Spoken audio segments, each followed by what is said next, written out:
so now let's start about yourself. So please tell me about yourself. The decision. Finance related. Financial. Financial. One day, hold on. Hello,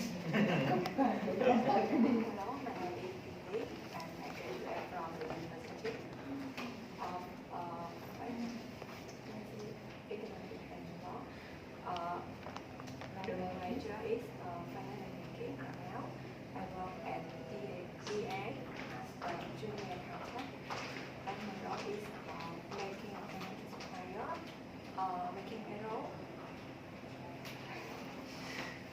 do innovative concern and report document to home office. So I think since you are applying for the finance manager role, is really important part for the company. So I think in terms of finance, we usually have a lot of issue. Like I just want to give you one scenario in terms of when there's everybody is busy in their work, like program team they are busy. Grant we need to process the payment quickly. The grantee keep calling us for the payment, and you have a lot of full time in your work. So how could you handle all of those things in terms of your role as the finance manager?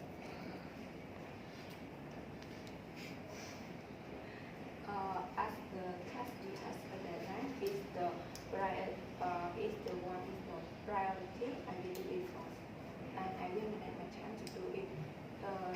This work I will keep all the work is priority in one block, and that will be managed to another. This can be priority task. Yeah, I think In it's my area. okay. I think it's a good start to prioritize the task, but may I know how you want to prioritize? Like how you define which task is go first, which task is go later. And it's very long. Just like I said in the spot, is if we hire the office rental and this payment we need to be in this week, and about the payroll staff, and also is many payment that we need to be. But I think with the office rental is the priority for me, and then start payroll. And after that we do the payment.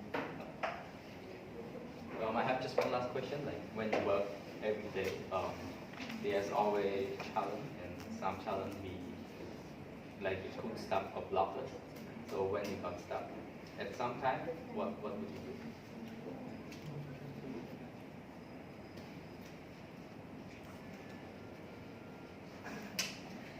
If I got stuck, like many things that I cannot do, I will discuss with my team, and also if they cannot find a solution, I will tell this to my manager.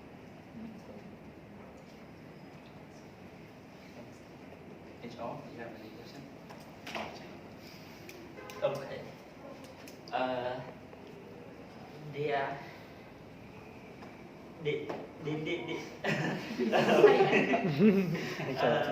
There is a certain case in which an employee of your organization, for example, like provide the documents that are not, provide the documents that are not clear, are not compliant with the, financial policies of the organization. And so, in this case, how do you deal with such a kind of scenario? Yeah. Yeah, it's not compliant. For example, like sometimes it's not correct, and sometimes it might be related to the corruption or something. For example, like in terms of transportation, they travel in a very short distance, like for example from Tumpung to Phnom Penh Center, and it charge like $5, and they choose the internal receipt, the organizational receipt rather than the another receipt provided, for example, by Grab or by ASF or whatever. So how do you deal with such a kind of case? Yeah, right. Like in our organization, we have a policy to do the no invoice. Yeah, but I mean the cost of transportation itself is like seem to be overcharged. So how do you deal with, I mean, deal with this case? Like it's what is organization is called $5 and that the our train is our cost the front of called what? The actual cost it will be like only $2, but they charge like $5. Yes, it is set because they write it set by themselves. Okay. For if I work as an student, I cannot release the payment to the person who make this. It's not like a legal receipt, but it's the fake receipt to for that money. Okay. Cannot release the payment until I find the real amount that I can pay. Okay. So how do you deal with the authority because they pester you like to settle the payment for them. He not just only one person. Okay. Okay. Thank you. Can I jump in on this? This is a really important set of questions if Yes. you're working on anything related to grants and Yes. finance. So I would recommend that you just think through the kinds of questions that you would be asked for finance and grants and how you deal with it. Because if they don't ask you that and you're in charge of finance or grants compliance, then that's not good. They should ask you how you deal with attempted fraud, how do you deal with actual fraud, how do you report things, and you need to know your own systems, how you've dealt with them in our office, and you need to be able to articulate that. In fact, everybody should be able to articulate that. They can ask you, and they should ask you that for any position that we're in. So prepare for that question and think about how you would answer it. That's really important. And I think the other one is, you said, basically, how do you prioritize different tasks? Everybody should think about for themselves how they would answer that question, because another thing that someone should ask you as a manager is how do you prioritize, right? The challenge comes when you prioritize differently if you're working for me than I do, right? And so one of the things that I work with my managers on is people come to me and they say, here's my priorities, here's what I'm doing. And I say, whoa, I need you to focus on this, right? These other things are less of a priority for me.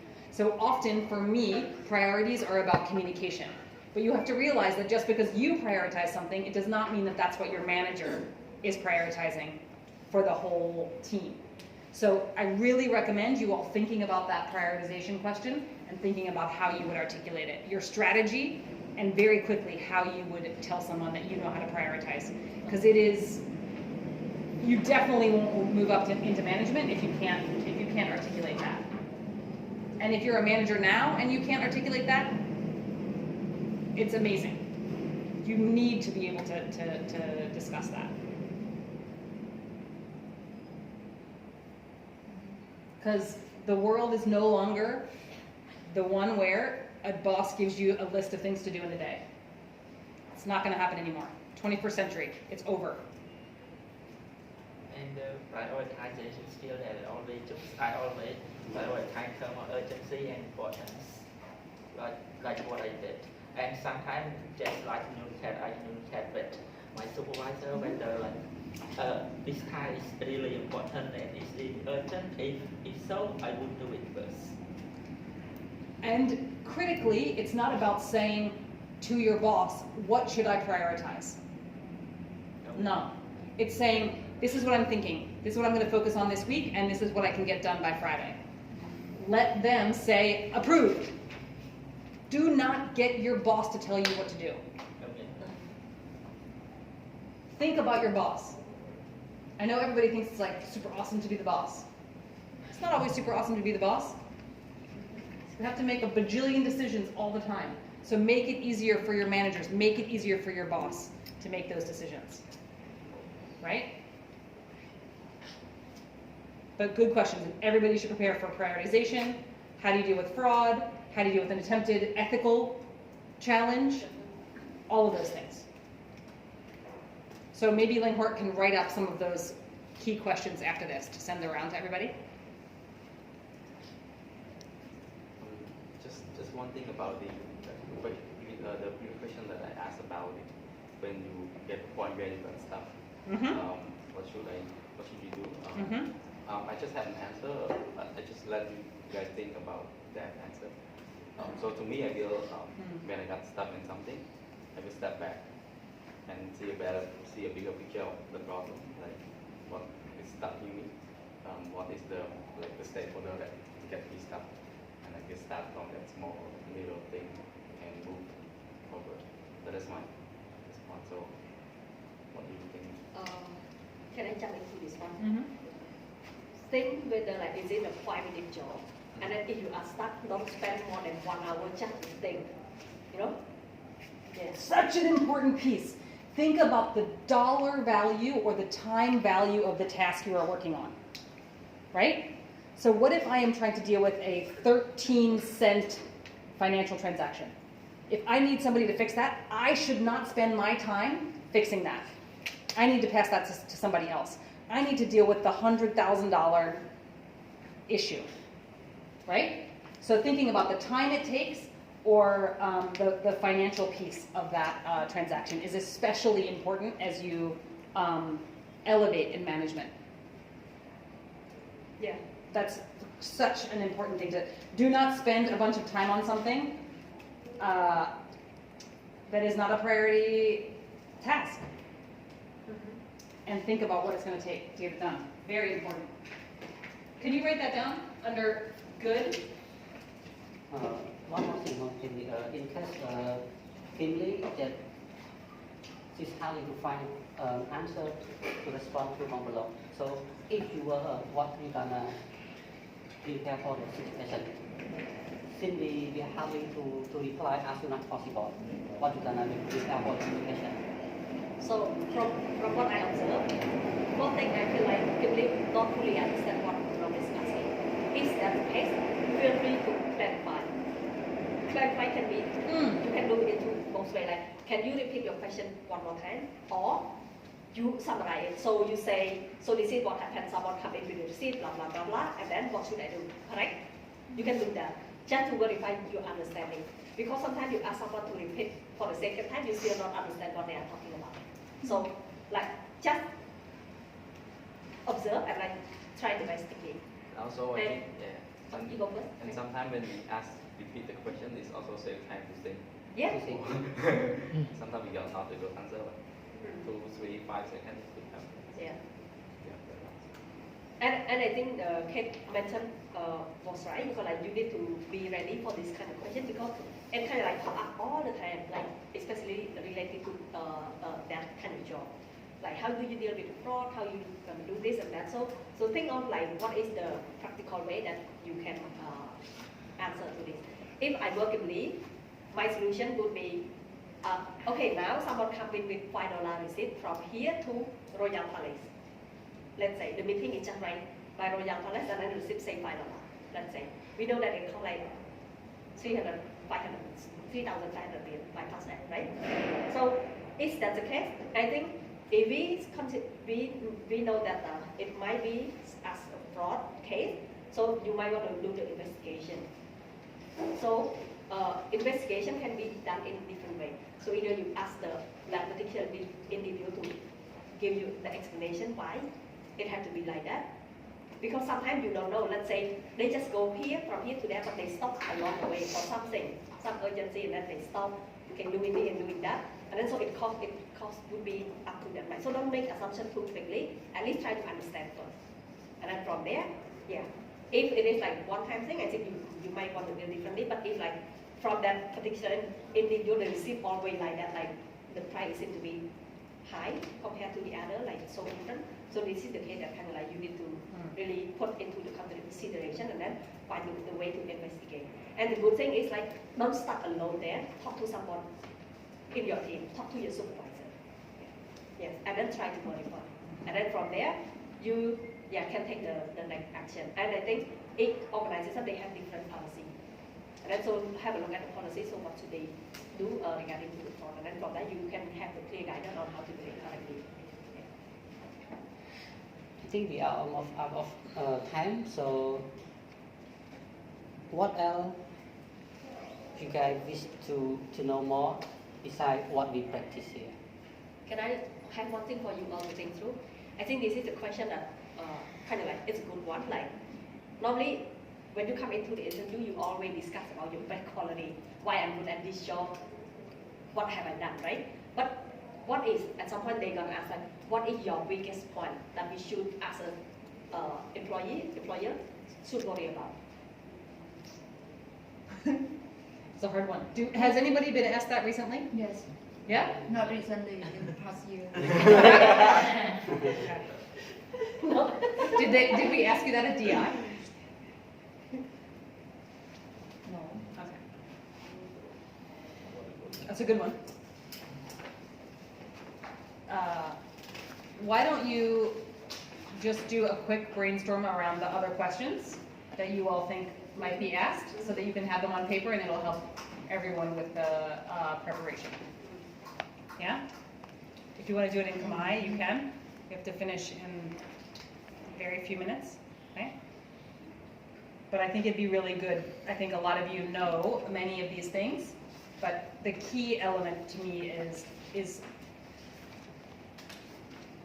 don't, like the day before your interviews, the couple of days before the interviews, take some time off Facebook and use that time to focus on your preparation because you'll be so much more prepared. I want to challenge you. If you apply for a different job, it's okay, but you are in the comm unit, stay on top of the Facebook, know what's going on. This is Take just some time. sometimes Really, sometimes. You absolutely, that's a good point. That's a good point. If you are going to be quizzed on social media trends, you should probably look at it that day, Yeah, right? Good point. I don't remember. I what just job. meant Yeah, I know. in terms of yeah. the way you're spending time. But that is a very good point. So they ask like, so what is on the news last night? Mm-hmm. Mm-hmm. Yeah. When you. Yeah, What do you think is the biggest issue in Cambodia Yeah. right What now? is the trending that people are talking on social media right now? Yeah. Mm-hmm. Yeah. So you got to be ready. Yeah. Mm-hmm. Mm-hmm. And I haven't heard anybody ask, how do you characterize your own success? How do you define success for you in your past job? What were you judged on, and how did you do? People should ask you that.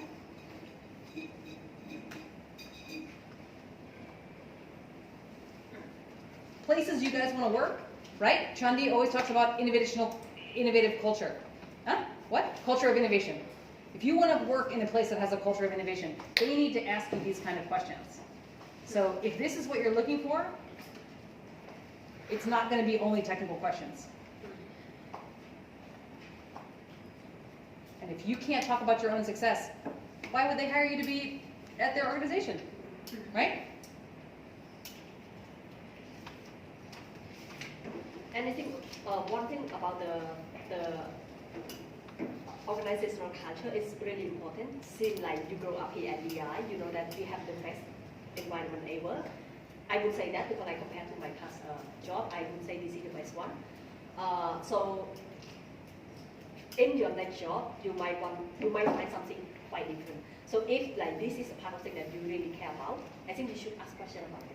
And also observe along the way during the discussion, like on what kind of language that they are talking about. Let's say if they're talking about the teamwork or the value in the team, the value of success.